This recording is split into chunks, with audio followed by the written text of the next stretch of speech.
Hi guys, we're back. We are now going to learn how to draw an object shaded in space. And for that we have to start with understanding somewhat how light works and hits an object.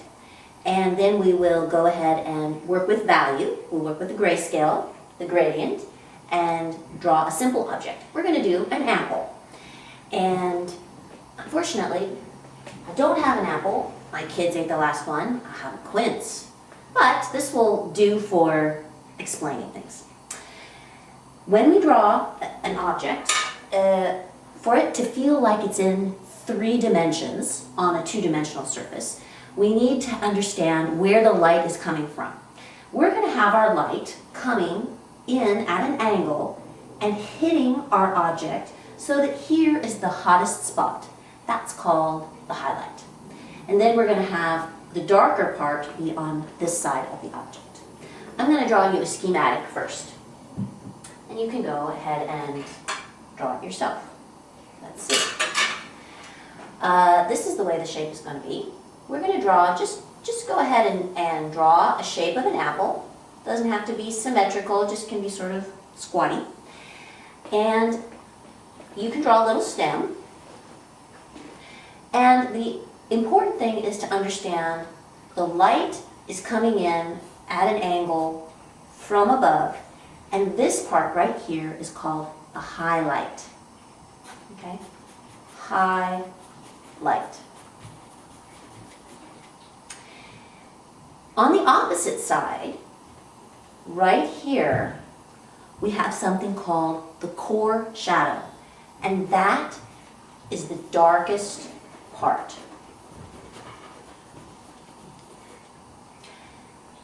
The reason it's not the darkest part, we don't put it on the edge, is because we're going to pretend that this apple, this hypothetical apple, is sitting on a table. And what happens with light? It bounces around. And so the light's going to come in, it's going to hit the table, and it's going to bounce back up onto this object, lighting the edge just a little bit. The last thing that we're going to draw is we're going to draw a cast shadow right here, as if it is sitting on the table. Okay, so we have highlight, that's going to be the white of the paper. We're going to leave it white. Core shadow, which is going to be dark, we're going to probably make it our 100% gray over here.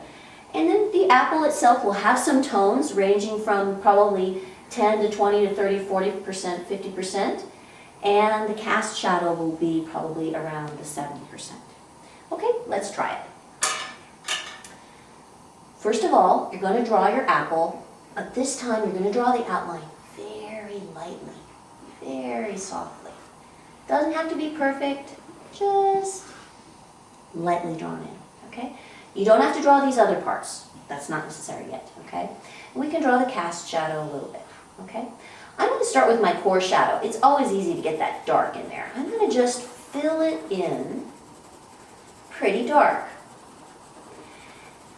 My mark making is going to go sort of around the shape of an apple. Apples, when they're growing, they have sort of a streakiness about them.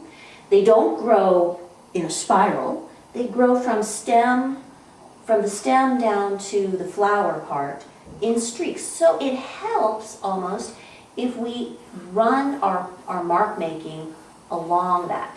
Okay, I'm going to do it. I'm just going to, and right in here, I'm going to leave that part white. Okay, now I'm going to, at an angle, I'm going to just fill in some tones, maybe 30%, 40%, just filling it in, just getting a very rough idea of where that tone is going to go. I'm going to put a little bit of tone on the edge. We're trying to take away the outline of the apple so it looks sort of like a realistically drawn apple. Okay, we could possibly have another little bit of highlight right over here where the light is hitting also, so we don't want to put very much tone in there. And then you're just going to slowly build up the tone. Building it, building it. It takes a little bit of time. You can use some,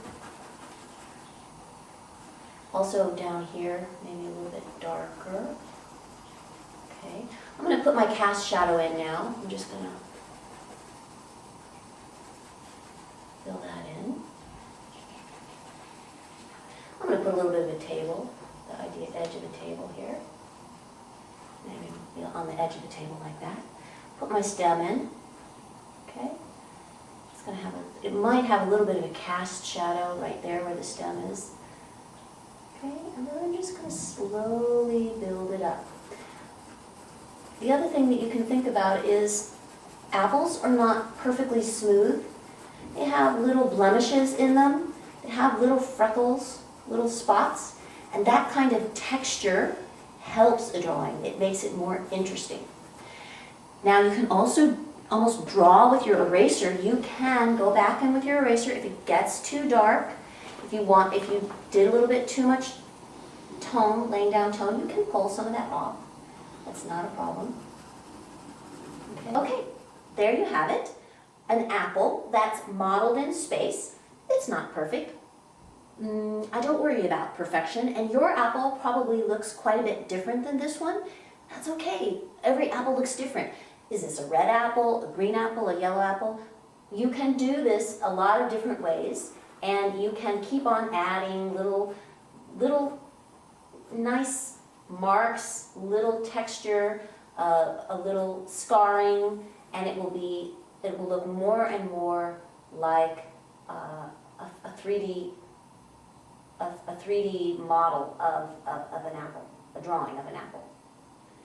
Okay, great, go to work.